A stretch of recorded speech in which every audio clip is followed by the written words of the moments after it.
Well, hello everyone. Welcome back to another episode of this fascinating video series on the historical criticism of early Islam, to be specific.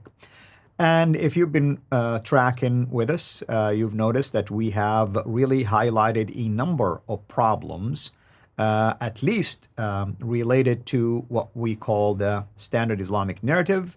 We focused on the problem with the sources itself.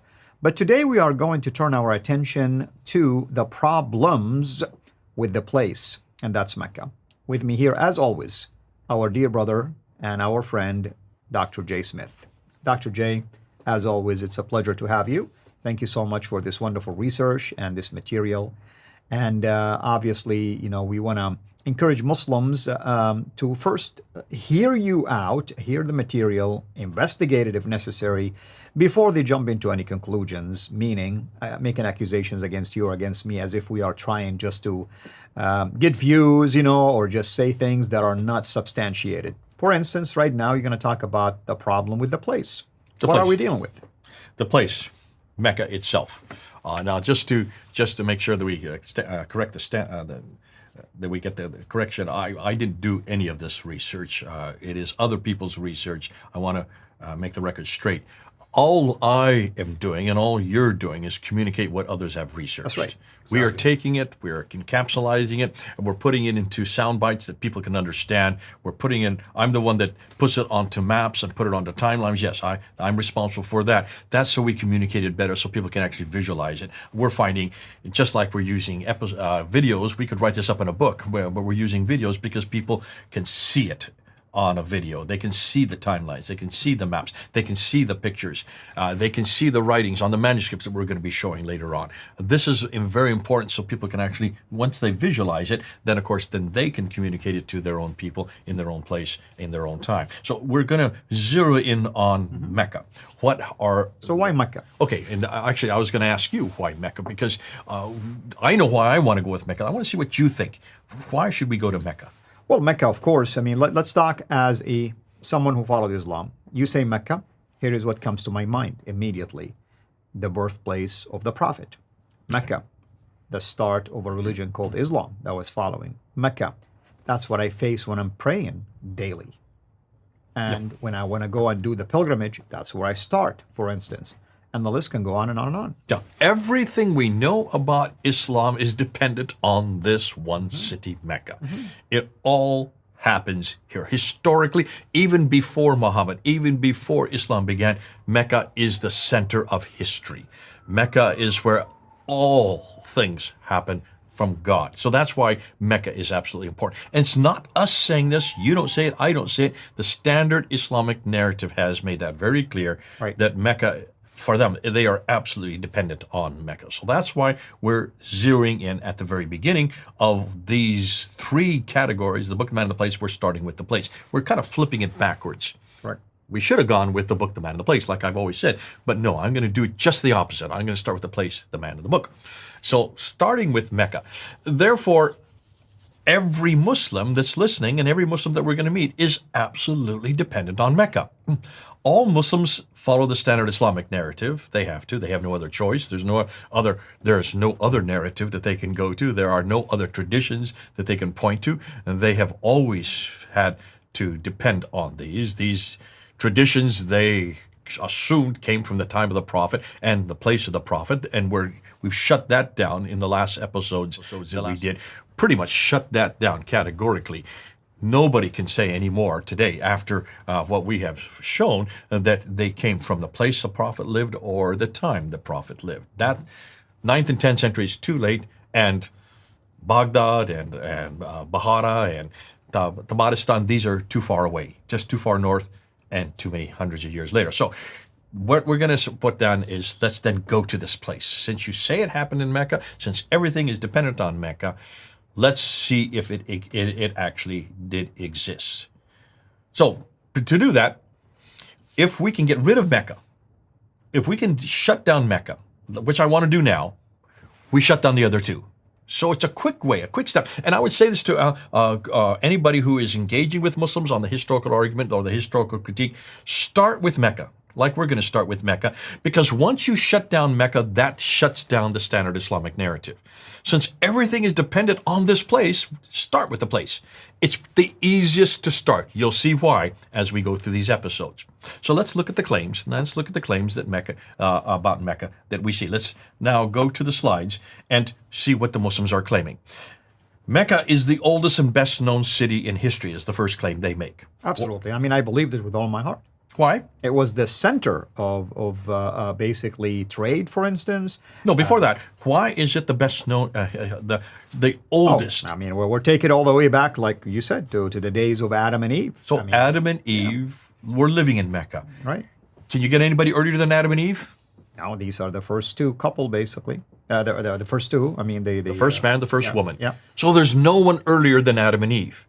If both Adam and Eve lived there, according to the traditions, according to the Quran, chapter 7, verse 24, stipulates that Adam and Eve were thrown out of the Garden of Eden. That is way up in Right. space. And they were thrown down to where? Well, you go to the traditions, and they say very clearly that Adam was thrown down to Sri Lanka, which is just south of India, that little island south of India. Today, it used to be called Ceylon. And Eve was thrown on to Mecca. And then Adam suddenly just stands up. He's 90 feet tall, and he just starts striding, boom, boom, boom, boom, boom, and just strides up all the way from Sri Lanka all the way up to Mecca. Now, To again, the Arafat. traditions say this. Yeah, to Arafat, the Mount Arafat, which means that's where they reunited. Really nice. Here's a picture of Arafat. We were going to put that up there, but this is the idea. The Arafat. You've been to Arafat. You've seen it. Yeah, I mean, if you do the pilgrimage, you have to go through it. You have to go. It's one of the 5 stages on the Hajj. So here is Mecca, Adam and Eve. Nothing earlier than that. There cannot be any habitation earlier than that, because in order to have a habitation, you have to have people. In order to have people, you have to have a man and a woman. The first are Adam and Eve. So it's the oldest, right? It's the oldest. Now, we also see from that it is also where Abraham lived. Right? Why is that important? Well, I mean, here's the story. Abraham, as you know, the story of Abraham and Sarah and Hagar. And, technically speaking, what happened is like Hagar and her son Ishmael ended up leaving the promised land, going all the way down to Mecca, where allegedly Abraham later joined them. And then he built basically the Kaaba in there, him and his son, and established what we know today as the rituals or the traditions of the religion called Islam. So that's why Abraham is a big deal, not to mention, of course, the claim that Muhammad is a descendant of Ishmael through Abraham as well. Now, just to be fair, there are variations on that. Some Of course. Muslims say that Abraham was born and grew up there, and that he did not establish, he did not create it. It had been broken down, and he and Ishmael rebuilt it. So that means it was there earlier than Abraham. Nonetheless, what's important for our Well, the discussion, foundations were there. They just built. Okay, so for our discussion today, Abraham is living in Mecca in 1900 BC. So that's pretty important. That's pretty, if you look at chapter 21 of the Quran, you see him going into the Kaaba and taking a large idol and destroying all the smaller idols. He comes out of the Kaaba. The next morning, the other Muslims who are there living in Mecca, they go in, they see all the destroyed idols. They confront Abraham and says, "What have you done?" He said, "Well, talk to the big idol. Don't talk to me." Well, of course, you can't talk to a big idol. So they take him and they throw him into a fiery pit from which he is then rescued. So that story is in chapter 21, verse 51 to 71 in the Quran. Right. It doesn't say Mecca, by the way, anywhere there. Did you notice that? The word Mecca is not in that But chapter. it's mentioned in other places, the connection between him and the area, like chapter 37, for instance, makes that connection. Okay, but that doesn't say Mecca either. I know, the name doesn't, but Muslims will use these verses to try to make it sound to you that that's Mecca. Yeah. Yeah. It's the place of the prophet. It's the place of the representative. Right. It's that. There's only one place that says Mecca, and that's in chapter 48, verse 24, which is ironic if this is such an important city. Right, one name in the correct spelling. That's right. Becca is also referred to, but we know that's Becca, the valley of Becca, which is much further north. Yeah. Now, that's the second. So the third claim is that it was the center of trade north, south, east, and west. That's why Muhammad became important, because he was a trader. His wife, Khadija, was a trader. She had caravans going up to Gaza in the north, and so she employed him. She was older than him. She was very rich. Muhammad was not very rich, so he became a caravaneer for her. So that's certainly another claim that they make. And we're going to talk about Montgomery Watt's trade route theory and how that was debunked. But we're coming up to that. That's something that lands. But certainly these are the three claims that they make. All three of them are hugely important. Why? Well, the conclusion is, if Mecca is at the time of Adam and Eve, whatever that time period is, but that's in chapter 7, verse 24.